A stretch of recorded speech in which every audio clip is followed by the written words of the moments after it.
Over the last decade, there's been a major shift in the way people consume information. Instead of reading a newspaper or watching a nightly news report, people turn to places like Facebook or Twitter to get informed. Today, 62% of American adults have accessed news through a social media platform, and this trend is proving to be problematic. Outrageous headlines with scandalous implications receive significantly more user engagement than an article promoting itself as an in-depth investigative piece. This is the result of a social media culture that is driven by sensationalism and emotion rather than facts and logic.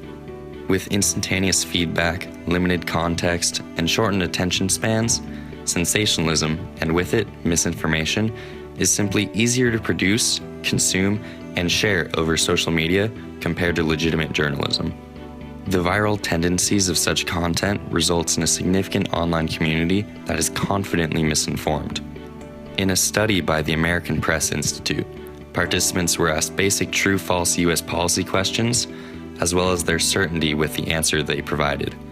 For 3 questions, the percentage of participants who answered incorrectly and were at least somewhat certain of their incorrect answer was 37, 39, and 60%.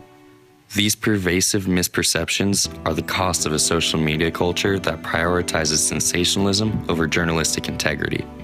Compare the current popularity of click-driven content to how this video from the 1960s describes the invaluable role of journalists in a well-functioning democracy. The success of a newspaper depends on many things: integrity, just plain honesty, service in the cause of good government, skilled craftsmen, reporters and editors devoted to their calling. Social media may appear to be a hindrance in our quest for the truth, but it also provides an opportunity. The same vehicle that can instantly turn a baseless rumor into front-page news can also be used to effectively circulate corrective information in its wake. Another study by the American Press Institute suggests that exposure to corrective information can substantially reduce widespread misperceptions online. They found that on Twitter, spikes in misleading information correlate with surges in corrective efforts.